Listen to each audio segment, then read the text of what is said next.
வணக்கம். இது பி தமிழின் செய்திகள். முதலில் தலைப்புச் செய்தி. தெற்கில் தமிழர்கள் குடியேறிகள் அல்லர், அவர்கள் பூர்வீக குடிகள் என்று நாடாளுமன்றில் ஸ்ரீதரன் முழக்கம். கலவரத்தை தூண்ட முயற்சிப்போருக்கு சிறைதான் வாழ்க்கை, பிரதமர் திட்டவட்டம். கைதான 10 இந்திய மீனவர்களுக்கும் ஜனவரி 23 வரை மறியல். அரிசி இறக்குமதிக்கான அனுமதியின்றுடன் நிறைவடைகின்றது. வன்முறை கும்பல் வீடு புகுந்து அராஜகம், 8 வயது சிறுமி வைத்தியசாலையில். முல்லைத்தீவில் துப்பாக்கிச்சூடு, குடும்பஸ்தர் ஒருவர் படுகாயம். உக்ரைன் மீது ரஷ்யா தாக்குதல், 13 பேர் உயிரிழப்பு, 113 பேர் காயம்.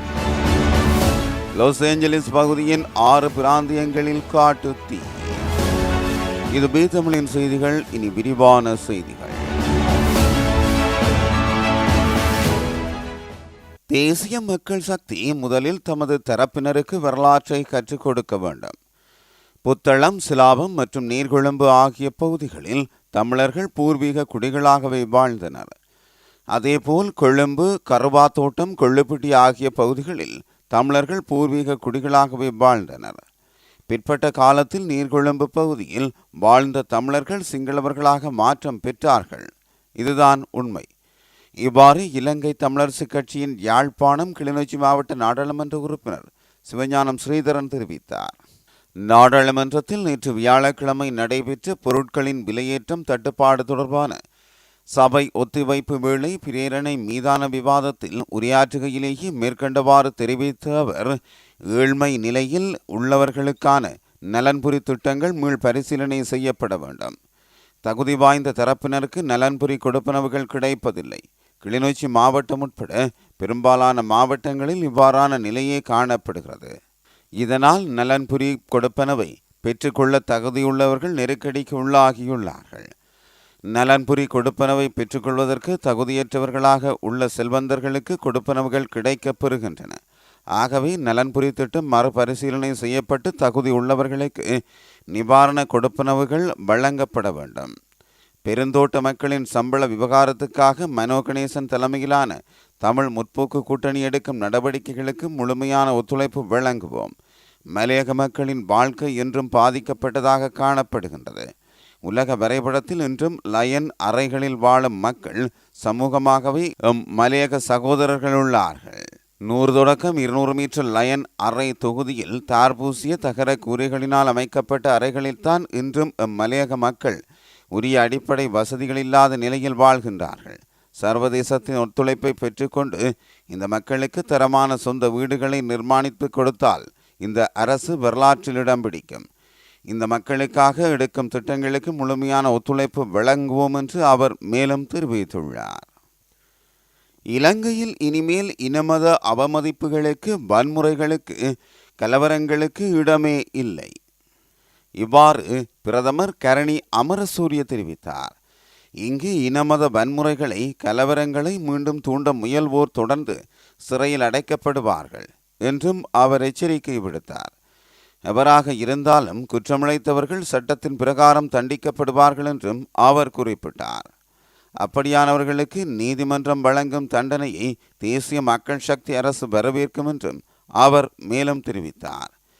இஸ்லாம் மதத்தை அவமதித்த குற்றத்துக்காக பொதுபல சேனா அமைப்பின் பொதுச் செயலாளர் கலகொட அத்தி ஞானசார தேரருக்கு 9 மாத சிறை தண்டனையை கொழும்பு நீதவான் நீதிமன்றம் விதித்துள்ளமை தொடர்பில் நாடாளுமன்ற வளாகத்தில் நேற்று பிரதமரிடம் ஊடகவியலாளர்கள் வினவிய போது அவர் மேற்கண்டவாறு கூறினார்.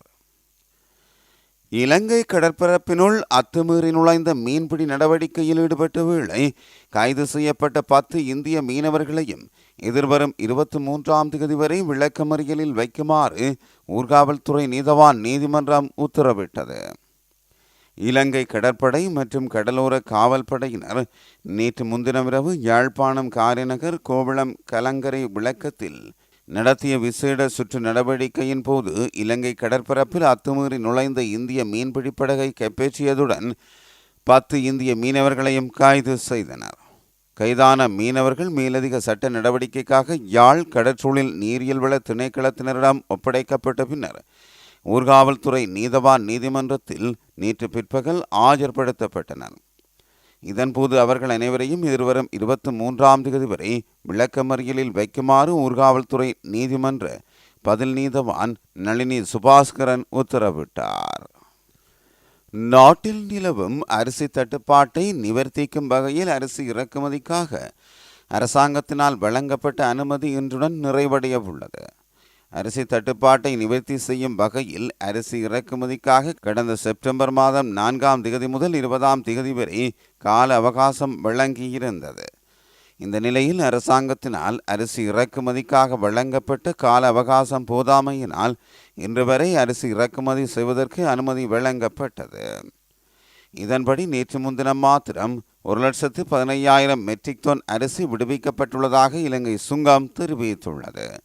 அதில் 45,000 மெட்ரிக் டன் சிவப்பு அரிசியையும் 70,000 மெட்ரிக் டன் புழுங்கல் அரிசியும் விடுவிக்கப்பட்டுள்ளன என தெரிவிக்கப்பட்டுள்ளது. மதுரங்குழி சிறுகிமாபுரம் 10ஆம் கட்டு எனும் கிராமத்தில் வீடு ஒன்றுக்குள் புகுந்த வன்முறை கும்பல் தாக்குதல் நடத்திவிட்டு தப்பிச் சென்றுள்ள சம்பவம் இடம்பெற்றுள்ளது. இந்த சம்பவம் பற்றி தெரிய வருகையில் மது போதையில் வந்த மேற்படி குழுவினர் வீட்டில் இருந்தவர்கள் மீது தாக்குதல் நடத்தியுள்ளமையுடன் வீட்டில் நிறுத்தப்பட்டிருந்த ஓட்டோவையும் சேதப்படுத்திவிட்டு தப்பிச் சென்றுள்ளனர். இதன்போது 8 வயது சிறுமியொருவர் காயமடைந்த நிலையில் புத்தளம் தள வைத்தியசாலையில் சேர்க்கப்பட்டு சிகிச்சை பெற்று வருகின்றார். கடந்த செவ்வாய்க்கிழமை இரவு இடம்பெற்ற இந்த சம்பவம் பற்றி கேள்வியுற்ற புத்தளம் மாவட்ட நாடாளுமன்ற உறுப்பினர் MJM பைசல் சம்பவ இடத்திற்கு விஜயம் செய்து தாக்குதல் சம்பவம் பற்றி கேட்டறிந்ததுடன் உடனடியாக மதுரங்குழி போலீசாருடன் தொடர்பு கொண்டு விசாரணை மேற்கொண்டு தாக்குதல் நடத்திவிட்டு தப்பிச் சென்ற குழுவினரை கைது செய்யுமாறு கேட்டுக்கொண்டார். பாதிக்கப்பட்ட தரப்பினருக்கான பாதுகாப்பு நடவடிக்கைகளையும் மேற்கொள்ளுமாறும் பணிப்புரை விடுத்தார். மேற்படி வன்முறை குழுவினர் இதற்கு முன்பும் இந்த கிராம மக்களை இவ்வாறு தாக்கியும் அச்சுறுத்தியும் வந்துள்ளமை பற்றியும் நாடாளுமன்ற உறுப்பினரிடம் மக்கள் முறையிட்டமையும் குறிப்பிடத்தக்கது. முல்லைத்தீவு குழாமுறைப்பு பகுதியில் இடம்பெற்ற துப்பாக்கிச் சூட்டில் குடும்பஸ்தர் ஒருவர் படுகாயமுற்று மாஞ்சோலை வைத்தியசாலையில் தீவிர சிகிச்சை பிரிவில் சேர்க்கப்பட்டுள்ளார். நேற்று முன்தினம் மாலை இந்த சம்பவம் நடைபெற்றுள்ளது. ஒட்டுசுட்டான் குழாமுறைப்பை சேர்ந்து 46 வயதுடைய குடும்பஸ்தரை படுகாயம் அடைந்துள்ளார். குழாமுறைப்பு பகுதியில் மச்சானுக்கும் அத்தானுக்கும் இடையில் ஏற்பட்ட மனக்கசப்பு கைகலப்பாக மாறியுள்ளது. அதனையடுத்து கோபமடைந்த மச்சான் கத்தியால் அத்தானை வெட்டியுள்ளார்.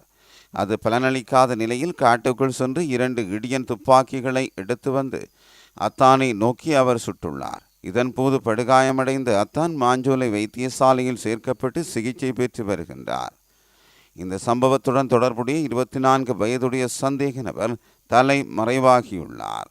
சந்தேக நபரை கைது செய்யும் நடவடிக்கையில் ஒட்டுசுட்டான் போலீசார் ஈடுபட்டு வருகின்றனர். கோண்டாவில் பகுதியில் பயணித்து பால் விநியோகஸ்தர் ஒருவரை வழிமறித்து தம்மை போலீசார் என கூறி சோதனையிட்டவர்கள் அவரிடமிருந்து 50,000 ரூபாய் பணத்தை பறித்து கொண்டு தப்பியோடியுள்ளனர். யாழ்ப்பாணம் கோண்டாவில் பழனியாண்டவர் வீதியில் வசிக்கும் பால் விற்பனையாளர் ஒரு வார பால் விநியோக பணத்தை பெற்றுக்கொண்டு நேற்றிரவு வீட்டை அண்மித்த சமயம் ஒரு மோட்டார் சைக்கிளில் வந்த இருவர் தாம் போலீசார் என குறிப்பிட்டு சோதனையிட வேண்டும் என கூறி பால் விற்பனையாளரை சோதனையிட்டுள்ளனர். இதன்போது பால் விற்பனையாளரின் பையிலிருந்த 50,000 ரூபாய் பணத்தை அபகரித்து கொண்டு இருவரும் தப்பியோடியுள்ளனர். இது தொடர்பில் கோப்பாய் போலீசில் மேற்கொள்ளப்பட்ட முறைப்பாட்டை அடுத்து சம்பவ இடத்திற்கு சென்ற போலீசார் அப்பகுதியில் காணப்படும் CCTV கேமராக்களின் உதவியுடன் விசாரணைகளை மேற்கொண்டு வருகின்றனர். தொடர்வது பன்னாட்டு செய்தி. உக்ரைனின் இஸ்போரியா நகரில் ரஷ்யா நடத்திய தாக்குதலில் 13 பேர் உயிரிழந்துள்ளனர். 113 பேர் காயமடைந்துள்ளனர். இந்த தாக்குதலால் அப்பகுதியில் பொது போக்குவரத்து கடுமையாக பாதிக்கப்பட்டுள்ளதாக வெளிநாட்டு ஊடகங்கள் தெரிவிக்கின்றன. பொதுமக்களை ஏற்றிச் சென்ற பஸ்ஸை இலக்கு வைத்து குறித்த தாக்குதல் நடத்தப்பட்டுள்ளதுடன் காயமடைந்தவர்களில் 10 பேரின் நிலைமை கவலைக்கிடமாக உள்ளதாக தெரிவிக்கப்படுகின்றது. அமெரிக்காவின் லாஸ் ஏஞ்சலிஸ் பகுதியில் உள்ள 6 பிராந்தியங்களில் காட்டுத்தீ பரவியுள்ளதாக தெரிவிக்கப்பட்டுள்ளது. இந்த காட்டுத்தீ காரணமாக இதுவரையில் 6 பேர் உயிரிழந்துள்ளனர் என சர்வதேச ஊடகங்கள் குறிப்பிட்டுள்ளன. அத்துடன் அமெரிக்காவின் லாஸ் ஏஞ்சலிஸ் ஈடன் பகுதியில் இருந்து 1,00,000க்கும் அதிகமானோர் வெளியேற்றப்பட்டுள்ளனர். இதேவேளை பாலிசேட்ஸ் மற்றும் அதனை அண்மித்த பகுதியிலுள்ள பொதுமக்கள் மறு அறிவித்தல் வரை குடிப்பதற்கும் சமைப்பதற்கும் கொதித்தாரிய அல்லது போத்தல்களில் அடைக்கப்பட்ட நீரை பயன்படுத்துமாறு அறிவுறுத்தப்பட்டுள்ளனர். பாலிசேட்ஸில் 2வது இரவில் மேலும் பல வீடுகள் தீக்கிரையாகி உள்ளன என தெரிவிக்கப்பட்டுள்ளது. தீயை கட்டுப்பாட்டுக்குள் கொண்டு வருவதற்கு போதுமான அளவு தண்ணீர் இல்லை என தீயணைப்பு படையினர் குறிப்பிட்டுள்ளனர். இது பி தமிழின் செய்திகள். மீண்டும் நாளை சந்திப்போம்.